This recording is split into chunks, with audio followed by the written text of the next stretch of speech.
Good morning, afternoon, or evening, ladies and gentlemen, Allincrypto here, and welcome back, guys, on this fabulous Friday for what is going to be nothing short of another jam-packed daily market update with yours truly. And to start things off, we're going to be talking about an everything rally that the markets may now be about to embark on.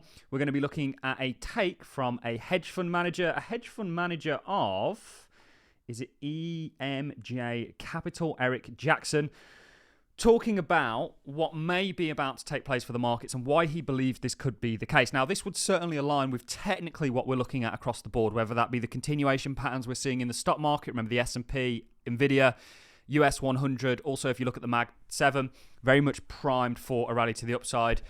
Gold made our target that we set out for it in 2023, the pattern that was setting up the target that we've just made in regards to that inverse head and shoulders, 2,660 something for gold, has now been made. We expect gold to see that continuation. Silver's going to start moving, certainly broken out. And of course, crypto, in our opinion, is going to be the best performer. And certainly we've got higher targets for Bitcoin, the total market cap, many altcoins very much broken out into their phase twos at this point. So we'll be starting the video off there. And we're going to be looking at some sort of relative or related things in regards to his comments and talking about some of the technical significance or technical positioning of the markets in relation to this everything rally. Again, this is all permissioned by central banks and thus currency.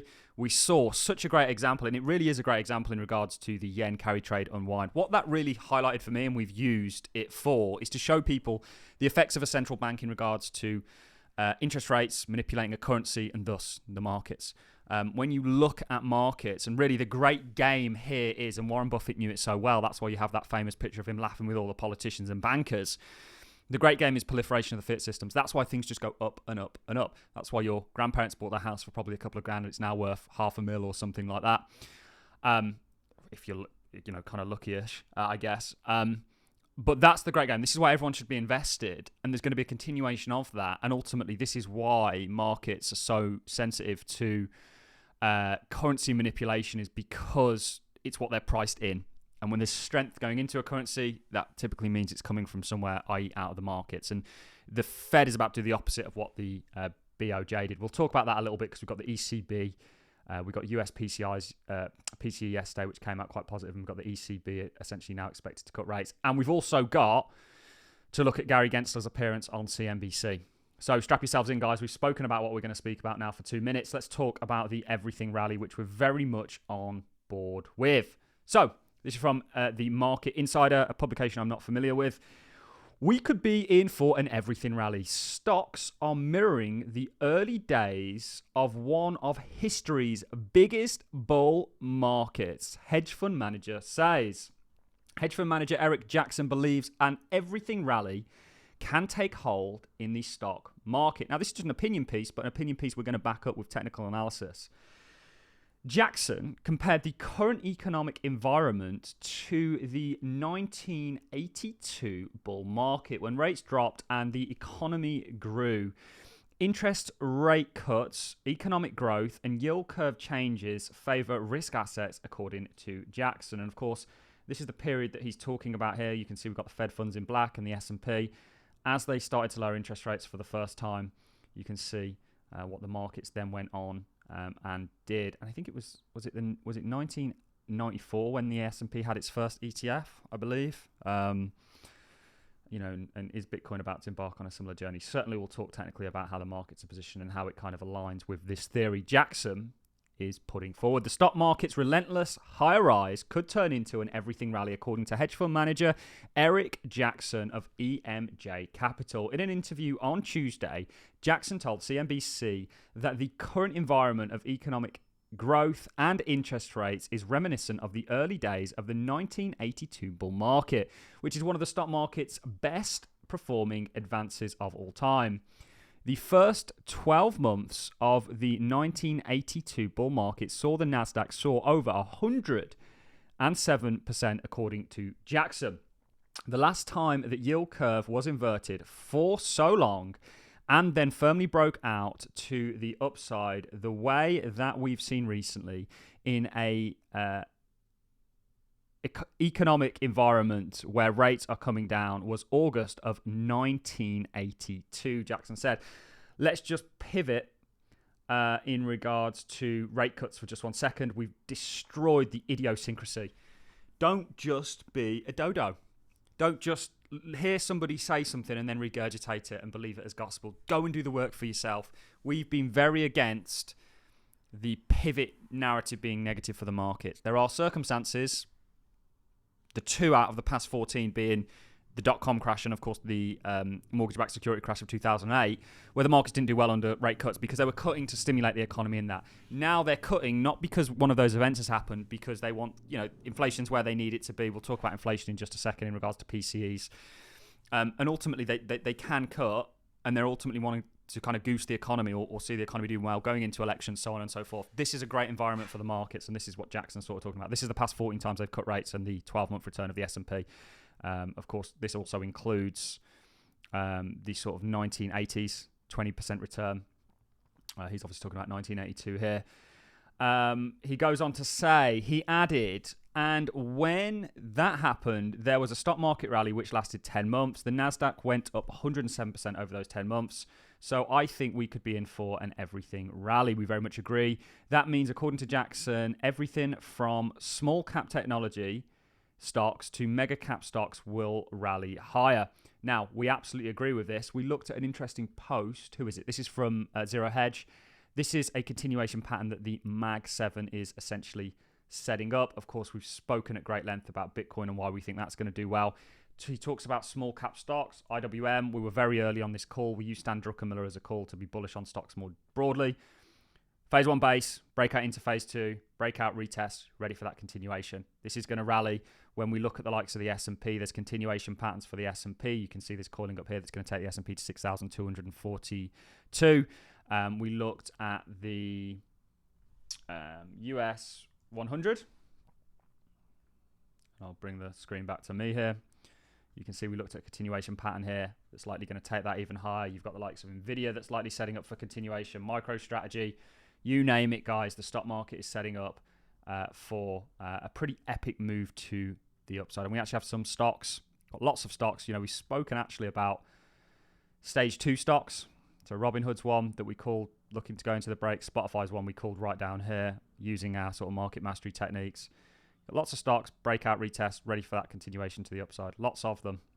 See, breakout retest, ready for continuation. It mirrors in some ways the IWM, of course, the IWM being a basket of small cap stocks.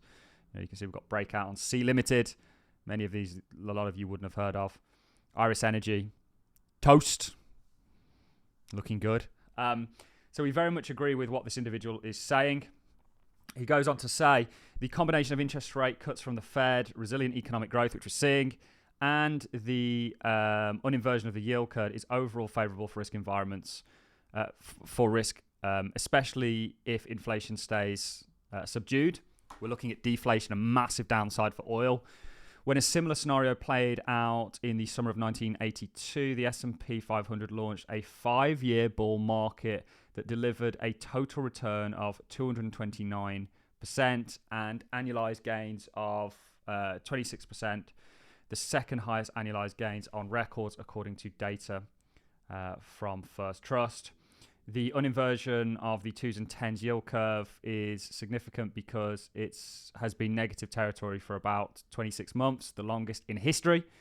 The yield curve finally went positive earlier this month. The yield curve flashing between positive and negative, and positive is considered a reliable recessionary indicator. But with the economy still in good shape, the time appears to be different as it was in 1982. So the yield curve has a 100% hit rate. We're not going to bet against that. We just think that timing is everything when it comes to the markets, and this crash doesn't occur until later. We're not on the ban camp, and we haven't been on the ban camp of the demand destructive event is around the corner. We don't think it is. We very much agree. We think the markets are positioned. We've just shown you that broadly, looking at everything from Mag 7 all the way down to Toast, small stock. When you look at cryptos, we gave a lot of cryptos that were also in stage 2s or had entered stage 2, which is an uptrend. For example, just sillily yesterday, we looked at Doge, base, breakout, retest, continuation. When it walketh, talketh, and quacketh like a duck, I know we're talking about the Fed goosing the economy, and we're all about the ducks here. you've got a lot of really positive signs. Some of our favorite alts, something like ICP, breakout retest, get ready for that continuation. Lots of positive signs really across the board. What I want to do now, guys, is actually go over to a clip. We're going to speed this up so that it's not as long. It's about 3 minutes long. We'll put it on maybe 2x. I want to look at a clip from Gary Gensler talking about Bitcoin and the crypto industry more broadly because it is relevant. I'm going to go ahead and mute my mic, and we shall get into this before we talk more broadly about economic data. But there's some argument to be made that you want this, that actually it would be better if all this business was happening in the U.S. You talk about an SBF.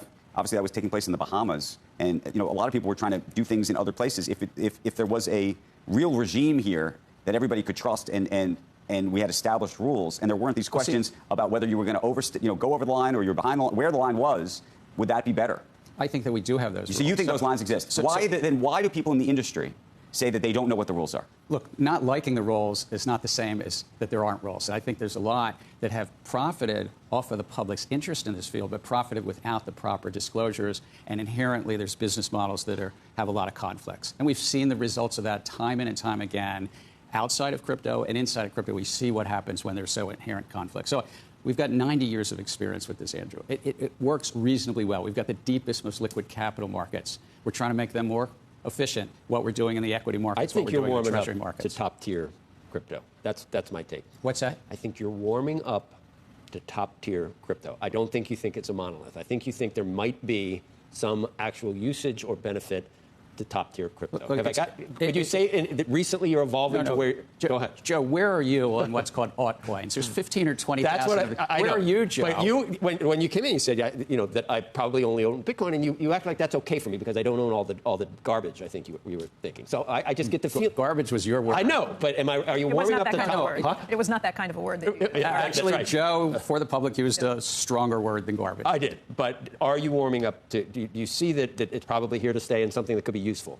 This is something I said to students 4 and 5 years ago. I know, but you didn't say it once you were the SEC champion. No. That this field will not long persist without investor protection or consumer protection. Number two, many of these projects, without prejudging anyone, are tapping into the public's interest to raise money. That's the classic securities sort of protections that you put in place. You can decide to go long or short these projects, but you need the disclosures. And as it relates to Bitcoin, my predecessor and I have said that's not a security. You now have a way that you can actually express that view, buy into that through exchange-traded products, traded on NASDAQ, traded on New York Stock Exchange, and the like. Okay, that's a yes then. Where do you think Bitcoin is going to be in our society 20 years from now? If you were to I don't really know. You have any idea? I don't know. I mean, there's 7 billion people around the globe. I'm not going to make a prediction as to any one project, but what I would say is the field is going to have a challenge building trust, and it already has a challenge building trust when there's so many fraudsters, scammers, grifters in the field, and there are. Wow, even though that was quite a 2-minute or so clip, I really wanted to get that in there because it was interesting. Gary Gensler has, unfortunately or fortunately, a significant role to play in regards to the cryptocurrency space. He's the regulator of it. He's kind of the acceptor of it. Obviously, we've just spoken very quickly to pivot into Bitcoin and crypto more broadly. Lots of positivity in regards to what we're seeing technically for the cryptocurrency space. It aligns with everything else. We had some economic data yesterday. This is from Mohammed. On the data front and ahead of the US PCE release, which includes what is known as Federal Reserve favorite inflation measure, August CPI inflation in France and Spain was lower than expected, 1.9 for both, helped by lower energy and more muted services, components, amongst others. France came in at an annual 1.5 and Spain 1.7. Meanwhile, the latest ECB survey points to cooling inflation expected for the Eurozone. The good thing is this isn't happening. I mean, Eurozone's a bit of a worse story than US or UK. The probabilities of an ECB rate cut in October is now 80% according to BGG. We've got central banks around the world goosing their economies without the context of a crash. Get ready for an everything rally, guys, and I think there's a great time ahead of us as cryptocurrency investors. Don't worry, we'll keep you up to date on it every single day here on All in Crypto. Hope you enjoyed this content as much as I enjoyed presenting it, and on that note, I'm going to love and leave you. See you in tomorrow's daily market update.